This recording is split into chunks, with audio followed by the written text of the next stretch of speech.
இலக்கை நோக்கி டுவர்ட் த கோல். இந்த நிகழ்ச்சிக்கு உங்களை அன்புடன் வரவேற்கிறோம். Praise the Lord. ஆண்டவராகிய இயேசுவின் இனிய நாமத்தில் இந்த புதிய நாளில் உங்களை யாவருக்கும் வாழ்த்துக்கள். 115ஆம் சங்கீதம் 14ஆம் வசனம். கர்த்தர் உங்களையும் உங்கள் பிள்ளைகளையும் வர்த்திக்க பண்ணுவார். தேவன் நம்மை ஆசீர்வதிப்பதில் ஆர்வமாக இருக்கிறவர்.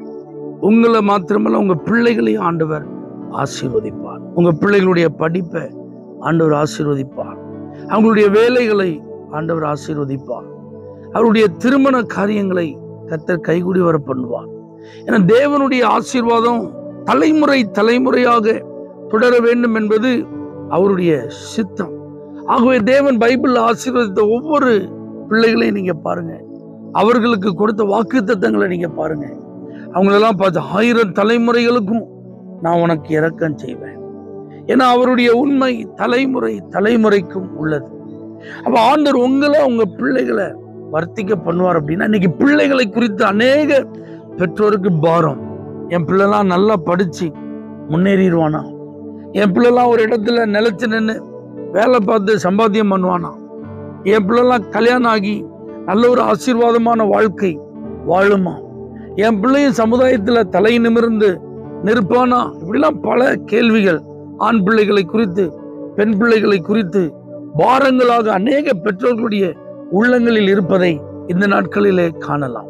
ஆனால் கர்த்தர் உங்களை மாத்திரமல்ல, உங்க பிள்ளைகளையும் வர்த்திக்க பண்ணுவார். வர்த்திக்க பண்ணுவார் அப்படின்னு என்ன அர்த்தம்? சும்மா வெறும் பழகி பெருக பண்ணுவார் அப்படி மாத்திரம் நினைக்காதீங்க.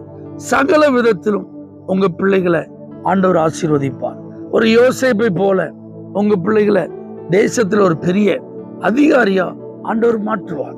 ஒரு தாவீதை போல தேவனுடைய இருதயத்திற்கு ஏற்ற ஒரு பிள்ளையாக உங்க பிள்ளையை ஆண்டவர் மாற்றுவார். சாலமோனுக்கு கர்த்தர் ஞானத்தை கொடுத்தது போல உங்க பிள்ளைகளுக்கு ஆண்டவர் ஞானத்தை தருவார். ஒரு தானியேலை ஆசீர்வதித்து கனப்படுத்தினது போல உங்க பிள்ளைகளுடைய வாழ்வையும் ஆசீர்வதித்து கர்த்தர் ஜெயமுள்ள ஒரு வாழ்க்கை வாழ உதவி செய்வார். ஊழியத்திற்காக கர்த்தர் உங்க பிள்ளைகளை தெரிந்து கொள்வார். ஆண்டுடைய நாமம் உங்க பிள்ளைகள் மூலமா நிச்சயம் மகிமைப்படும். ஆனா நாம செய்ய வேண்டியதெல்லாம் என்ன அப்படின்னா, ஆண்டவரே எனக்கு நீங்க தந்த பிள்ளைக்காக ஸ்தோத்திரம். இந்த பிள்ளையை நீங்க ஆசீர்வதித்து உங்க நாமத்தை மகிமைப்படுத்தும். இந்த பிள்ளை வாழ்க்கையில உங்க திட்டம் நிறைவேறட்டும். என் பிள்ளையை கொண்டு நீங்க என்ன செய்ய விரும்புறீங்களோ அந்த காரியம் மட்டும் நிறைவேறட்டும் நீங்க சொல்லி தினந்தோறும் ஜெபம் பண்ணுங்க.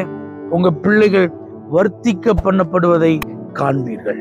தேவனே, எங்களுக்கு நீ தந்த பிள்ளைகள் உம்முடைய கரத்திலிருந்து நாங்கள் பெற்ற சுதந்திரங்கள், அவைகளை ஆசீர்வதித்து வர்த்திக்க பண்ணுவீராக.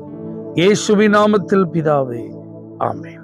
For prayer contact Pastor J. J. Kumar, El Shaddai Ministries, 9500252586, Surandai.